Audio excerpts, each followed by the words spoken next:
The kitchen was already warm when Clara woke, the kind of warmth that crept into the bones and made a person feel useful before the day had even begun. She liked that hour best, the thin line between night and morning, when the world was quiet enough to listen back. A single lamp glowed over the table, turning flour into pale gold and shadows into soft things. Outside, the wind moved across the plains like a long breath, steady and patient. Clara tied her hair back with a scrap of ribbon and washed her hands, scrubbing beneath her nails until they were clean and pink. She measured flour by habit more than by cup, poured milk until it felt right, sprinkled yeast like she was blessing something. Cooking had taught her to trust her senses when very little else in her life had done the same. The dough came together beneath her palms, warm and alive, yielding when she pressed and resisting just enough to feel honest. She leaned into it, letting the rhythm steady her thoughts. She had learned early how to make herself small in rooms like this, how to stand just out of the way, how to keep her elbows tucked, how to apologize with her eyes before anyone asked. But here, alone with the bread, she took up space. She leaned her weight into the table. She breathed. The dough didn't mind. It accepted her exactly as she was. The clock on the wall ticked louder than usual.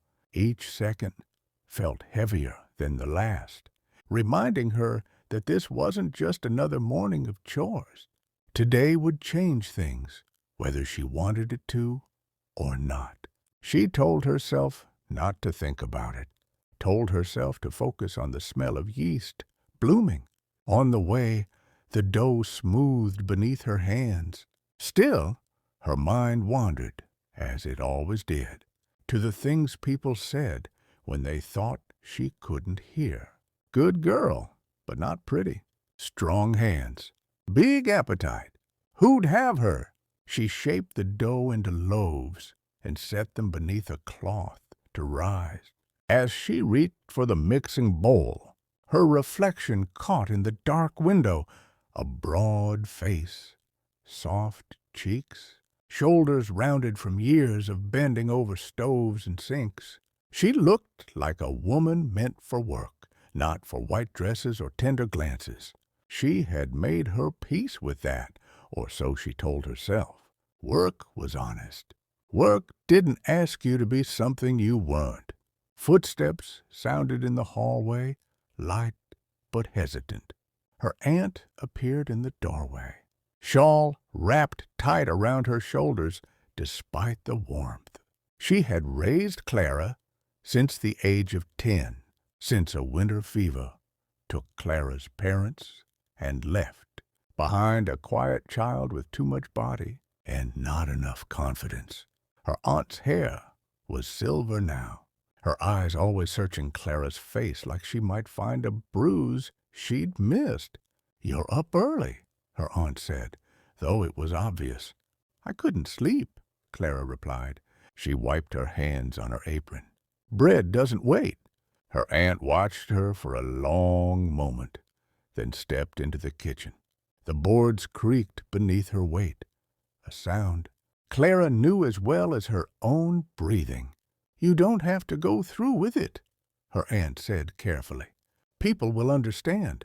Clara smiled, the kind of smile she'd practiced for years, the one that showed no teeth and asked no questions. "People always understand when I stay behind," she said. "This time, I'd like them to see me walk forward." Her aunt reached out, straightened the ribbon at the back of Clara's plain dress. It was the only dress she owned that wasn't made for work. And even so, it was simple. No lace, no shaping at the waist, just clean fabric and a modest line. "He's a good man," her aunt said, more to reassure herself than Clara.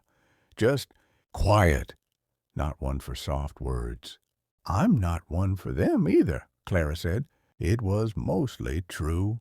She had learned to let actions speak because words, for her, were often used like stones. As her aunt left, the ranch house began to stir. A door slammed somewhere. Boots struck the floor. Voices murmured. Clara lifted the cloth from the loaves and smiled faintly at how they had risen, full and round, unapologetic. She slid them into the oven, the heat blooming across her face. The smell filled the kitchen almost at once, rich and promising. Whatever happened today, there would be bread. That comforted her more than it probably should have. She carried a basket of rolls down the hall later, careful not to brush the walls. In the main room, the rancher's mother sat at the table, hands folded around a cup of coffee. She looked up as Clara entered, her expression softening in a way that made Clara's chest ache. "Morning, Clara," she said. "You didn't have to do all this today." "I wanted to," Clara replied, setting the basket down. "It helps me think." The older woman nodded, then hesitated, as if weighing something. "My son," she began, then stopped. She tried again. "He doesn't always know how to be gentle. With words, I mean." Clara kept her eyes on the bread, arranging it neatly. "I'm used to plain speaking, ma'am." The rancher's mother reached out, touched Clara's sleeve. "Just remember," she said softly, "you deserve kindness as much as anyone." The words struck harder than any insult ever had. Clara swallowed. Before she could stop herself, before she could wrap the truth in politeness, it slipped out. "No one marries a fat girl, ma'am," she said. "But I can cook. I can keep a house. I won't be trouble." Silence fell between them, thick and heavy. The rancher's mother's eyes filled, and she stood abruptly, pulling Clara into a hug that smelled of soap and coffee. Clara stiffened at first. She wasn't used to being held, but then she relaxed, just a little. "You shouldn't have to earn love like wages," the woman murmured. Clara didn't know how to answer that, so she didn't. She stepped back, smoothed her dress, and lifted her chin. The yard waited beyond the door, wide and open, with the wind tugging at the hem of her skirt.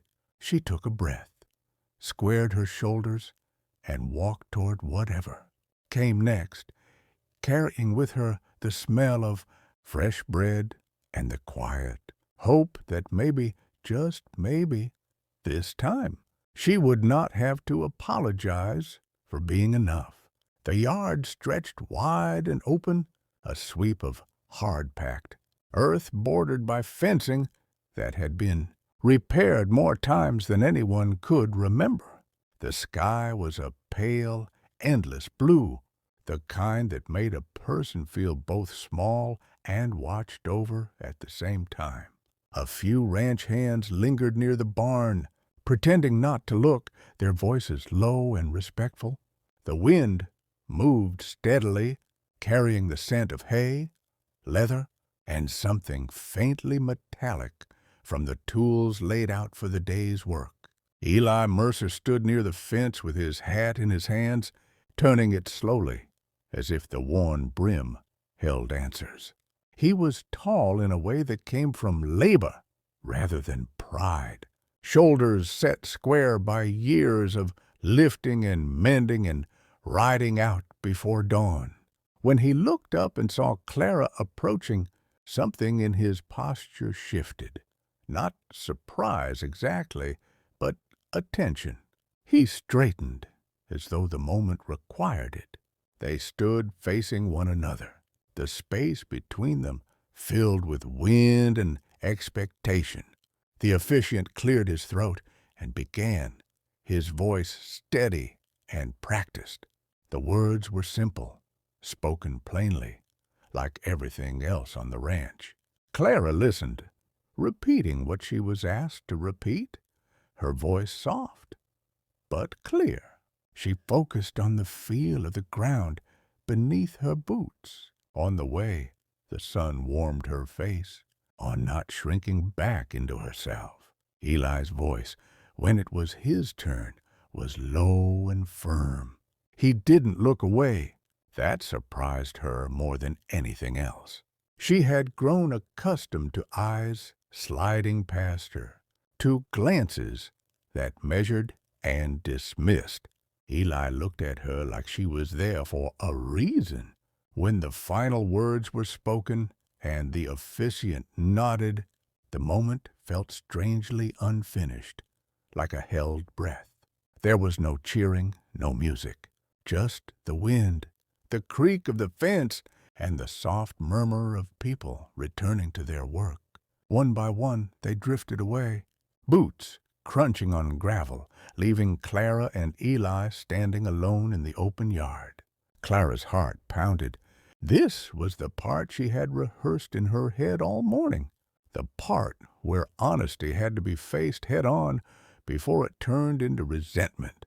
She clasped her hands in front of her, fingers interlaced tightly enough to hurt. "Eli," she said, testing his name. It felt strange on her tongue, unfamiliar and heavy. "I know this arrangement makes sense for the ranch, for your mother." She took a breath, feeling the old words rise up, the ones she had learned to say before anyone else could say them first. "No one marries a fat girl, but I can cook. I can work. I won't be a burden." The words hung between them, fragile and exposed. Clara kept her gaze fixed on a spot just past his shoulder, bracing herself for the polite nod, the practical agreement. She had prepared herself for that kind of acceptance. It was familiar. It didn't hurt as much as hope. Eli was quiet for a long moment. The wind tugged at his shirt, ruffled his hair. He leaned back against the fence, one elbow hooked over the top rail, and looked out across the fields as if considering the land itself. Clara felt her stomach twist. Silence, she had learned, could be sharper than words. Finally, he turned back to her. "I didn't marry you because you can cook," he said. His voice wasn't harsh, just honest. "If that were all I needed, I could have hired someone." Clara nodded, her chest tightening. Of course, she had known better than to expect anything else. "I married you," he continued, "because you showed up every morning before anyone asked you to. Because when the stove smoked and everyone complained, you fixed it without making a fuss. Because when my mother worried, you listened instead of brushing her off." She looked up then, unable to stop herself. He was watching her closely now, not with pity, but with something steadier. "You don't act like you're asking permission to exist," he said. "You just do. That matters." Clara's throat burned. She tried to speak, but no words came. Eli shifted his weight, the fence creaking softly. "I know the world hasn't been kind to you," he went on. "I've seen how people look at you, how they think they can decide your worth with a glance." His jaw tightened briefly. "That doesn't sit right with me." She felt something unfamiliar stir inside her, a cautious warmth. "Then why me?" she asked quietly. "You could have chosen someone easier." He considered that, then gave a small, wry smile. "Nothing worth building is easy," he said. "This ranch taught me that. So did losing my father, and almost losing it all because I thought I had to do everything alone." The wind eased just for a moment, as if listening. "I need a partner," Eli said. "Not someone to stand behind me. Someone to stand with me. You work hard. You speak plainly. You don't pretend to be less than you are, even when it would be safer. He met her eyes fully now. That's the kind of strength I trust. Clara felt tears gather despite her efforts to hold them back. She laughed softly, the sound surprising even her. I still can cook, she said, almost apologetically, reaching for the one thing she had always been allowed to offer. Eli smiled then, a real smile that reached his eyes. Good, he said, because I like to eat. But more than that, I like that you choose to feed people, that you care whether things turn out right. He pushed off the fence and stood closer, close enough that she could see the lines around his eyes, the signs of long days and little rest. You don't have to earn your place here, he said. It's already yours. The words settled over her like a blanket, warm and unexpected. For the first time in as long as she could remember, Clara didn't feel the need to apologize for the space she occupied.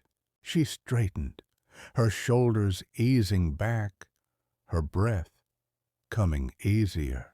They stood there, together, not touching, but no longer separate. The ranch spread out before them, demanding and honest, full of work that would need doing tomorrow and the day after. Clara felt a cautious hope take root, fragile but real. Well, she said, her voice steadier now, we should probably go inside. The bread will be done. Eli chuckled, a low sound that felt like an invitation rather than a judgment. Lead the way, he said, and as they walked toward the house, side by side, Clara realized that her life hadn't changed because someone had decided she was acceptable. It had changed because someone had seen her clearly and chosen to walk forward with her without asking her to be smaller than she was. If you enjoyed the video, please like and subscribe to the channel.